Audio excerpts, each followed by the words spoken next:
अन्य समाचार पर बात કરીશું વડોદરાથી। વડોદરામાં પાદરા જંબુસર રોડ પર એક ગોજારો અકસ્માત સર્જાતા વિસ્તારમાં શોકનો માહોલ છવાઈ ગયો છે। ચેડાબાસા નજીક બુલેટ અને બાઇક વચ્ચે આ થયેલા ભીષણ અકસ્માતમાં બાઇક ચાલકનું ઘટના સ્થળે જ કરુણ મોત નીપજ્યું છે, જ્યારે બુલેટ ચાલકને ગંભીર ઇજાઓ પહોંચતા સારવાર માટે હોસ્પિટલ ખાતે ખસેડવામાં આવ્યા છે। જે અકસ્માતની જાણ થતા પાદરા પોલીસ ઘટના સ્થળ પર પહોંચી હતી અને મૃતદેહને પોસ્ટમોર્ટમ અર્થે મોકલી આગળની તપાસ હાથ ધરવામાં આવી રહી છે। શું નામ છે કાકા તમારું? મારું નામ પૂનમભાઈ પોપટભાઈ પડિયાલો રહેવું નરસિંહપુરા। હા, આ ભાઈ અમારા બાજુ પાડોશમાં જ છે। હવે ભાઈ ઘરેથી નીકળ્યા હતા, હવે રસ્તામાં બુલેટવાળા ભાઈએ કંઈ ટક્કર મારી છે, એમાં ભાઈ એક્સપાયર થઈ ગયેલા છે। શું નામ છે કાકાનું? રાજેશભાઈ શંકરભાઈ પડિયાર।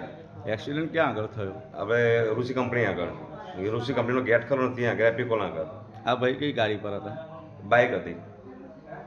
અચ્છા, કેટલા વાગે થયું છે આશરે? હવે એ તો આશરે અમને ઘેર ખબર નથી કેટલા વાગે બન્યો, કદાચ એને પણ કલાકની આજુબાજુ, અડધો કલાકની આજુબાજુ કંઈક થયું હશે।